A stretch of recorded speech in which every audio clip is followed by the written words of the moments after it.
ce soir, c'est la puissance de la louange et de la prière spontanée, ou la parabole des ondes radio. La puissance de la louange ou la parabole des ondes radio. Alors,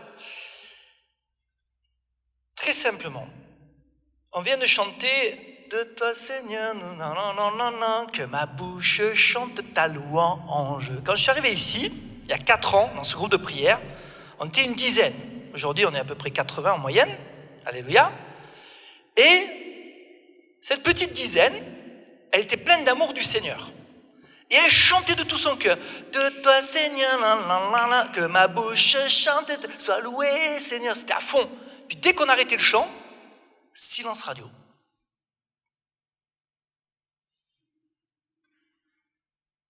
Alors du coup, le gars au piano faisait... Puis on attendait.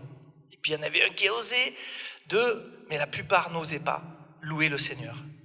Et aujourd'hui, vous avez vu, magnifique, comme le groupe de Talitha Koum entre dans la louange spontanée.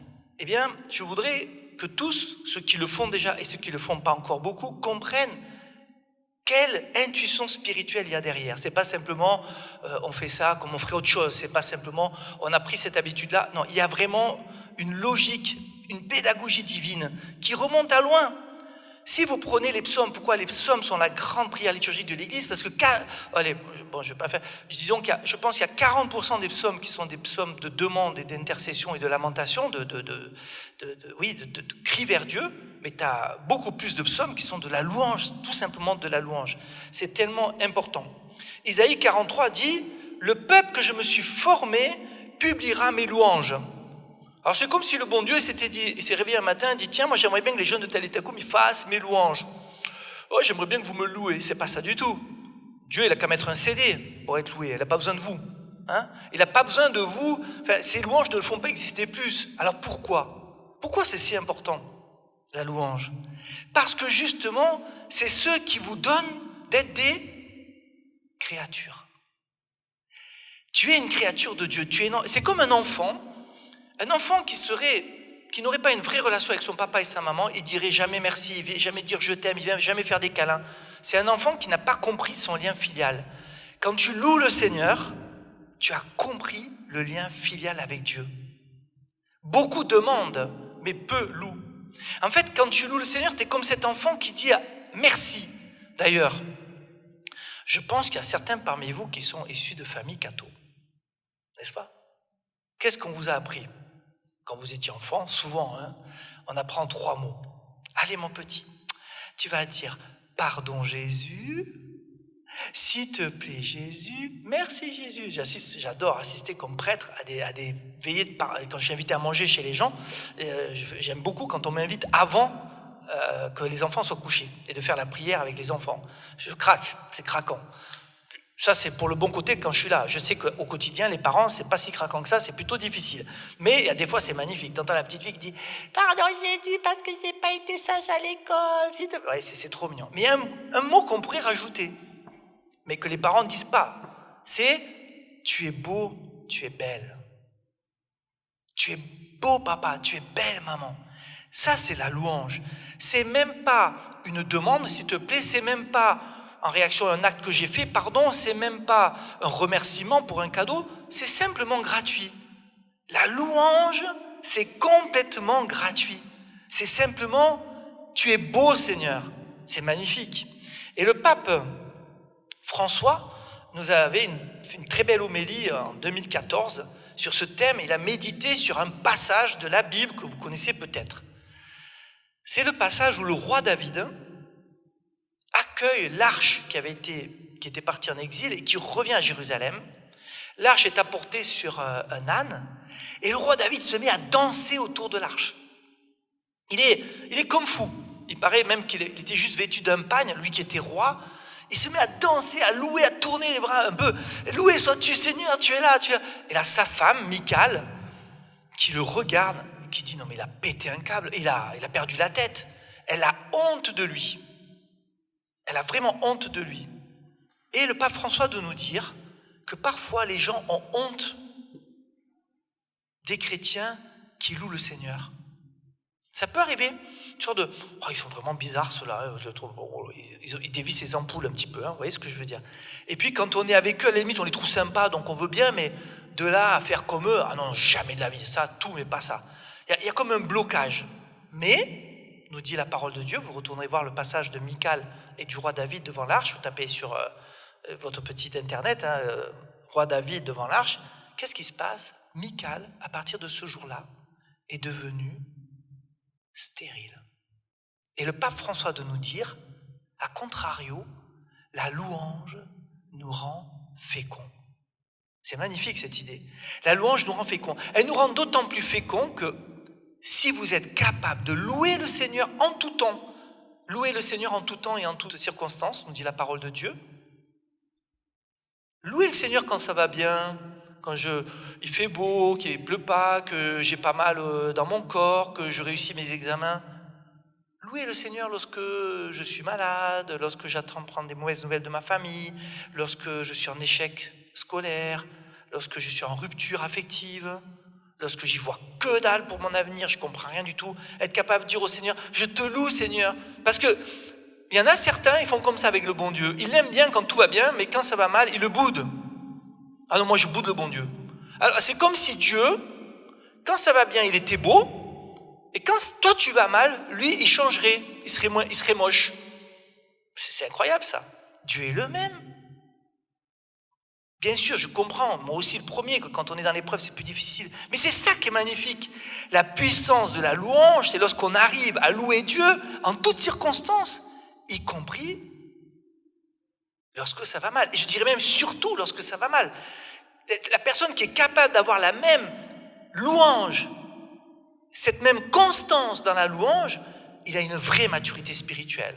Celui qui fait le yo-yo spirituel, j'appelle ça le yo-yo spirituel, up and down, up and down, up and down, c'est qu'il est en chemin, c'est déjà pas mal, mais il n'a pas acquis cette maturité spirituelle qui fait qu'en tout temps, en toutes circonstances, on doit être capable de louer le Seigneur et donc ça se voit sur notre visage et on est capable même dans l'épreuve de sourire. Un exemple très fort, c'est Marthe Robin sur ce sujet. J'en ai déjà parlé dans une autre prédication. Le pape François nous dit, dans son homélie, elle est vraiment très intéressante, que la liturgie de la messe résume dans son contenu l'ensemble des grandes prières liturgiques. Eh bien justement, pardon, c'est le Kyrie du début de la messe. S'il te plaît, c'est la prière universelle. Merci, c'est la fameuse action de grâce, le sacrifice d'action de grâce. Eucharistie, ça veut dire action de grâce. Et tu es beau, c'est quel moment de la messe? Le Sanctus, bravo. C'est magnifique de se dire, quand vous êtes au Sanctus, vous ne demandez rien, vous ne demandez pas pardon, vous ne demandez pas quelque chose, vous ne dites pas merci, vous ne faites que louer le Seigneur, tu es grand Seigneur. Et donc, un jour je disais à Jésus, mais comment expliquer aux jeunes l'importance de se lancer dans la prière spontanée? Bien sûr, il y a différentes traditions de prière, bien sûr, il y a d'autres prêtres qui ne sont pas habitués à la prière spontanée, et je respecte tout à fait.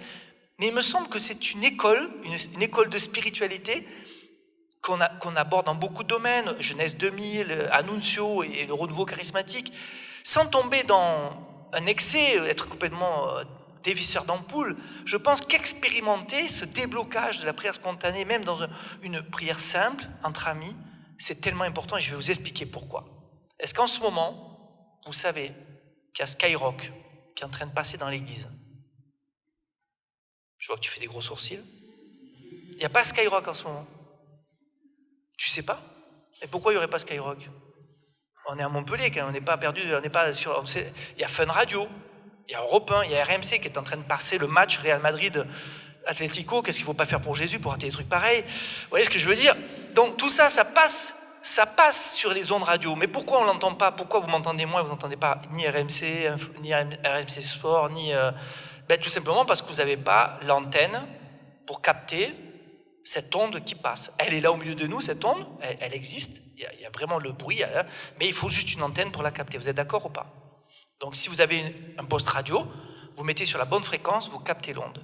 Il faut, à un moment dans notre vie spirituelle, dans notre groupe de prière, il faut faire cet effort. Je tire mes antennes Déjà, le fait de venir, comme je vous l'ai fait faire tout à l'heure, c'est déjà un premier effort. Je viens pour participer, pour être acteur. Je ne viens pas simplement pour être spectateur. Je suis spectateur. Je ne sais pas ce que ça veut dire, mais bon, bref. Je deviens acteur. Hein, je deviens acteur. Et donc, je tends mes ondes, et du coup, ça veut dire, je me mets vraiment en prière, je chante avec mon cœur, que ma bouche chante la louange, je regarde le texte, je ferme les yeux, je laisse l'Esprit Saint me travailler, j'écoute ce que disent mes frères et sœurs dans leur louange. Et puis là, eh bien, d'un seul coup, j'ai moi-même une louange dans mon cœur. Mais si vous avez un poste radio, que vous avez chopé RMC Info, mais que vous ne mettez pas le volume, ça ne sert à rien. Mettre le volume, c'est ouvrir sa bouche, faire un son, voilà. Seigneur, je te loue. Et donc, quand vous faites ça, non seulement vous faites un travail sur vous-même, de perception de l'Esprit Saint et de la mise en route de cette perception en l'exprimant, mais surtout, c'est incroyable. Enfin, vous devenez ce que devez être, vous les jeunes, parce que vous êtes prêtres, prophètes et rois. Les jeunes filles et les jeunes gens prophétiseront. Quand est-ce que vous prophétisez? Vous n'êtes pas, je ne vous vois pas dans la rue en train de dire « Et demain, Montpellier va être détruit car l'Esprit Saint, le Seigneur va revenir ». Non, c'est pas ça votre manière de prophétiser. Enfin, je ne crois pas. Hein. Moi, j'ai vu ça quand j'ai vécu 2 ans en Afrique. Il y avait des prophètes. Ils étaient là sur le bord de la route et ils nous disaient « Ouais, convertissez-vous ». C'était impressionnant. Mais en France, j'en ai peu vu. Mais je pense par contre que vous êtes tous prophètes ici. Parce qu'au moment où toi, tu vas devoir dire, tiens, allez, j'ai senti cette parole, merci, je donne un exemple, merci Seigneur pour tout à l'heure, le gazon qui était à moitié mort et qui est ressuscité. Le gazon qui est ressuscité. Eh bien, tout à l'heure, j'allais dire ça, et il y avait une d'entre vous qui a dit, Seigneur, nous te remercions pour toute ta création, qui nous parle de ta résurrection. Et juste, j'allais le dire, c'est génial, on est connectés.